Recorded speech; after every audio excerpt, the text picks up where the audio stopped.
What's going on here?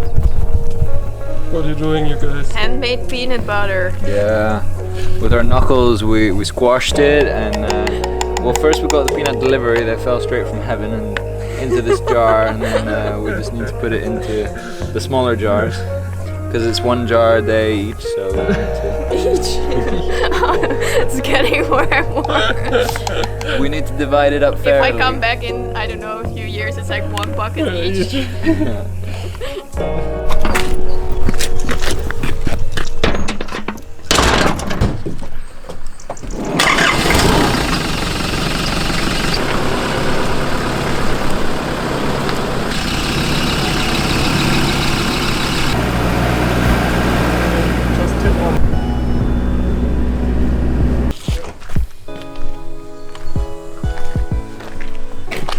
Still dripping. Yeah, when I was in there, the water was flying towards me sometimes. This is gonna be a new little sleeping home. Gonna have a mattress in there. Gonna watch every sunset at the beach. Yeah.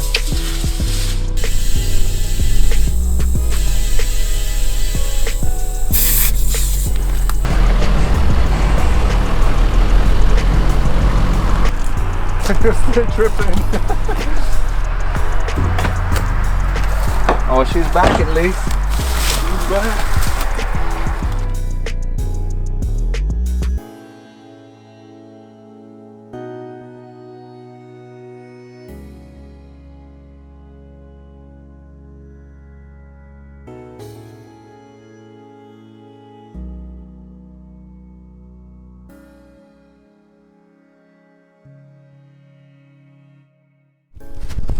What's good, what's good? It's the beginning of February. It's warm today, it's a bit windy, and it will be getting colder the next weeks. So we'll see what happens here in March and February. What I am doing today, we got this nice cardboard here. And this permaculture stuff is going on here. So I remove these bigger greens here. Make a little space to put the cardboard on the floor for 1 year, killing all the weeds because they don't get any sunlight. And then afterwards, kind of putting the seeds directly into the cardboard, which is like disappears over time because it's just like wood material actually. Yeah, and you don't have weeds, and the seeds can go directly into the earth. That is what I'm trying now, setting it up now, and trying next year in January, February and March to plant something there. That's the plan. So Johannes, what's the plan here? The plan is to get the van in here. Roughly measuring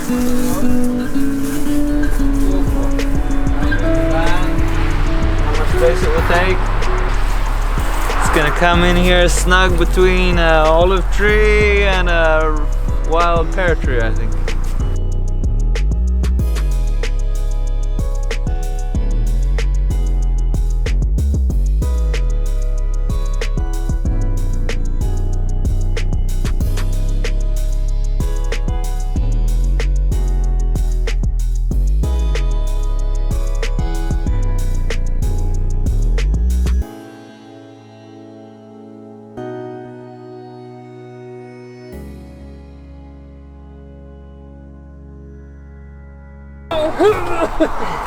One, two, go!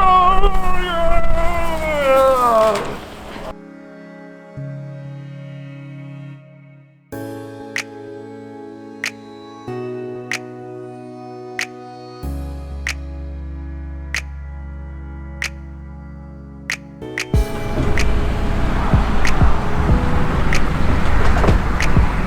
Alright. With the tractor. Yeah, you have this machine that holds it, and then you just do this. Really? It's super easy.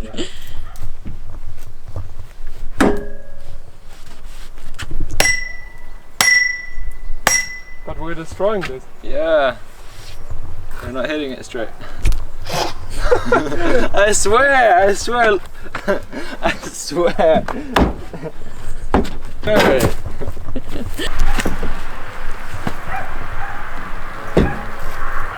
This is straight.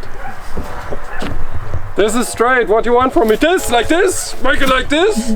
This, is this straight enough for you? Okay, let's go. I hold it for you. Yes.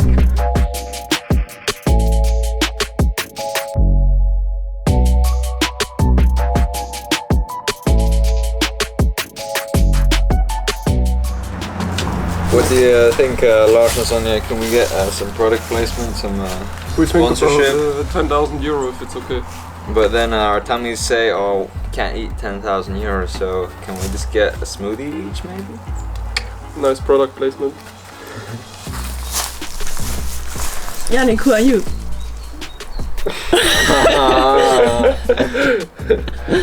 I'm Netty's brother. I'm 24 years old. I was born in Niederhof.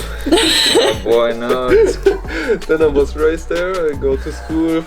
My first school, primary school, was in Algenroth. Maybe It you sounds know like a really boring conversation at a party with someone you don't want to talk to. It's like, oh, okay, what's your name? Okay, how old are you? Oh, you have a brother? Okay.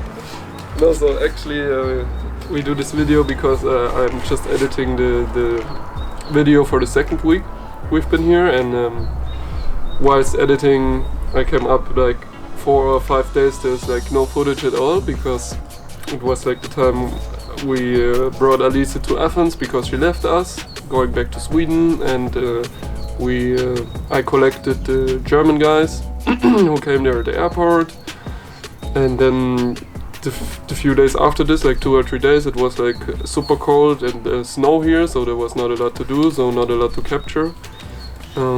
Yeah, now we got the question, because the first video was more like all the people getting like thrown into the process, Yeah. but there was no explanation. What are we doing? Why are we here? What are like visions for the future? And who Yeah. are we? Like, it's just, we just started because you have to start at some point, and now it's a good time to recap a bit and to say what we're doing here, I guess. But what place are we in? We're in Greece, of course. Maybe some people don't know.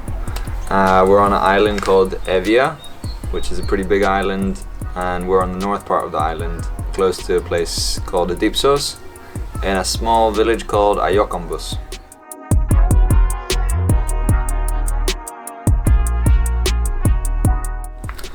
So I was 19 years old, and I'd traveled a bit before. I dropped out of school pretty early on, but at 19 years old, after a bit of traveling, I had gone back home to Sweden, where I'm originally from, and I had got this kind of point in my life where I wanted to explore something new, and that new thing happened to be living more sustainably and how to live together with people.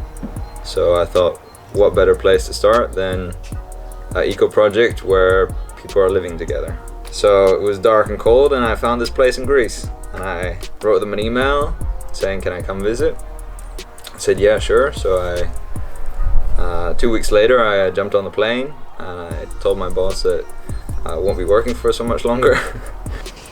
I came and I started living with these guys after a week workshop, and I kind of became part of the project for a year and a half went by, and I got so inspired, so I wanted to do similar things. Then I eventually bought land, and that got us to more where we are now. So this land was the Holy Land then? This land was the Holy Land.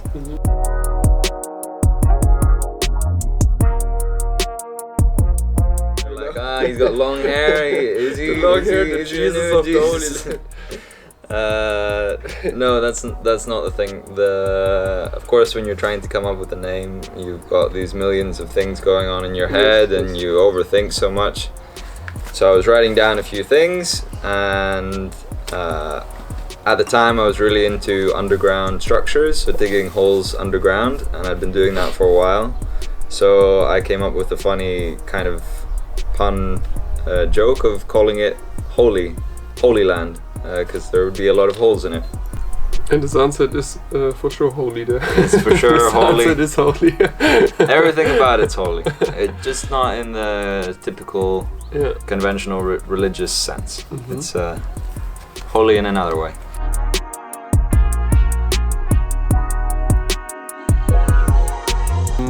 We can start like I did like a little restaurant in Germany, a pizza spot for 2 years.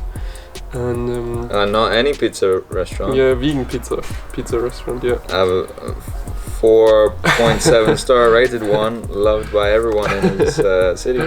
Yeah, and it was a lot of fun and stuff, but the contract was for 2 years anyway, because we thought of making it a bit bigger.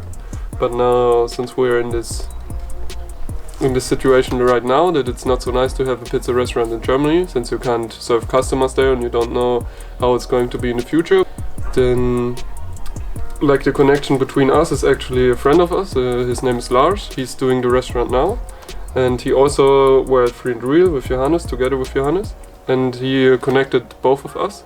So when I came here, I was at Free and Real as well, and it was the point like Johannes already has a piece of land, and we met at the beach and we talked a bit, and then he showed me around, and then yeah, it felt like really good actually. Yeah. A week or two later, we were living in the same house. In this house behind us here, like Michelle, special thanks to Michelle. If you see this anytime or someone related to Michelle, big thank you. This is a real game changer here, to have a real house with water, electricity, to recharge the batteries on the land and stuff.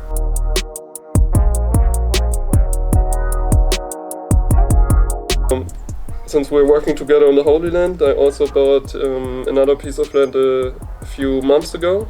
We call it like the Candy Mountain because it's in the mountain area. It's a bit far away from here, like 10 minutes, 15 minutes. And like plan is to have a lot of candy trees, no? Yeah, my final idea is to have there a big like food forest or whatever, like food forest permaculture, where it's like self-sustainable, maybe with a little pond or whatever. So you don't have to water it, you don't have to maintain it all the time, but you have a lot of food for the future, like in 10 years, 20 years when it's really set up. And it's like its own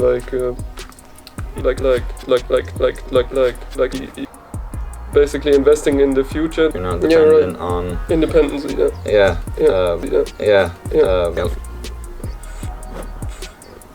Or I want to share it with as many people as possible, so they can see you don't have to live in a crowded city in a little space there and be like whatever, working at the desk for the rest of your life and then you die with 70. Yeah. So you can also start living like in your 20s and your 30s and setting up for your 40s, 50s, 60s to live completely free, completely without any dependency on social structures, whatever. So.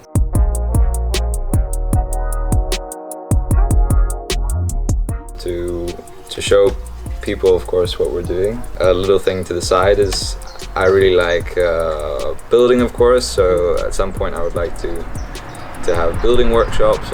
Maybe the bigger vision is to bring people together and to... Yeah, that's nice. I don't know how to put it in a way where it doesn't sound semi-religious or whatever. the Holy Land, you see, it's really the Holy Land. But really to have a place where people can come and connect and learn from each other, of course, and where you can kind of learn together how we as humans can live with one another on a small scale. So now the only important thing we didn't cut in is like we can do. Yeah, I was just about to say. This is how we learn our self-defense: is shielding our nipples from potential nipple twists from each other.